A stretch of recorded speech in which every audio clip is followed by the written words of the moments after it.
Some people are passive and never achieve their potential. Others work aggressively, struggling relentlessly upstream, and also never achieve their potential. Maybe the secret is somewhere in between. In the latter half of the 19th century, a young American boy was growing up among sordid surroundings, as he later put it, with an alcoholic father and a long-suffering mother. After some minor success writing dime novels for boys while he was still a teenager himself, he attempted something literary, the great American novel, as he put it, and fell flat on his face. Unable to get back into his routine of writing dime novels, he wound up living, he said, in tents and shanties. So far, so not so good. Fortunately for this aspiring writer, and for American history, the story did not end there. In the midst of failure, this young man made a life-changing discovery.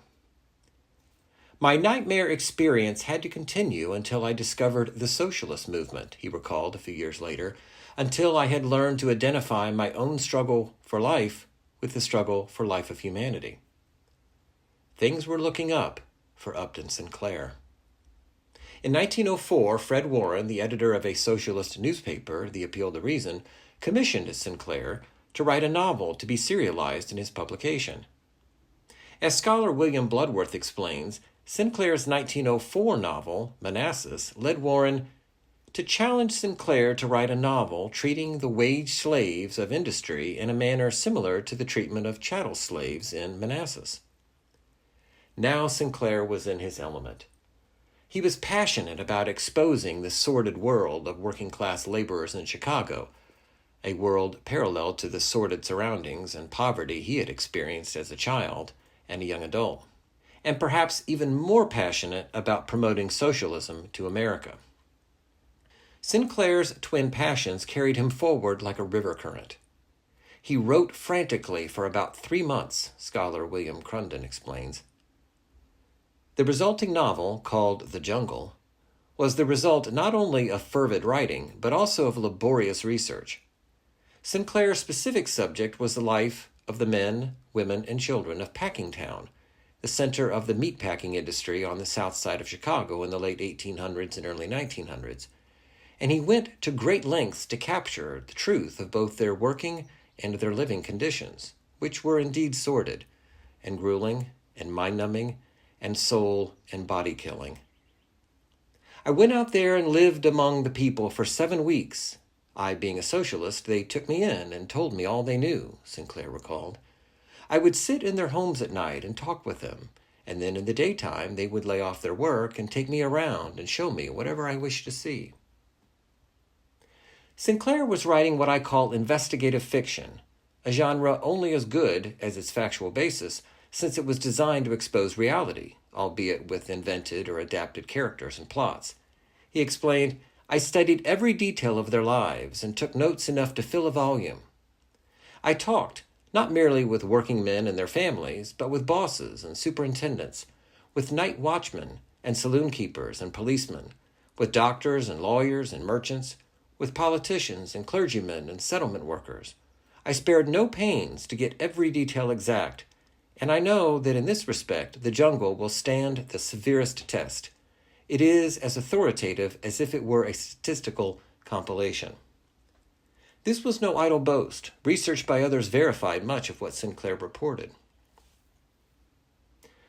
The result of all this work is a great American novel. Not the great American novel, certainly, a subject that deserves a separate podcast, but still a great novel, if judged by its achievement in a narrow realm. Sinclair was writing a polemical piece of investigative fiction. As Crunden puts it, his goals were the conversion of the reader through empathy with the workers of Packingtown, votes for the socialist candidates, and ultimately a socialist America. Judged on the basis of these goals, The Jungle is, I think, quite successful. Sinclair's stories of the struggles of his protagonist, Jurgis Rutkus, and his family, while perhaps too heavy-handed and copious for a literary novel, do arouse an emotional response that can lead to empathy and could make a case for socialism, especially in light of a speech that a socialist orator makes near the end of the novel. The takeaway here is not that we all need to become socialists. Rather, what we can learn from Sinclair's experience is that success is sometimes downstream.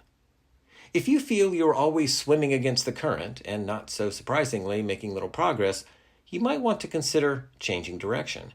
Sinclair was by no means passive. He worked hard, perhaps as hard as any writer ever worked.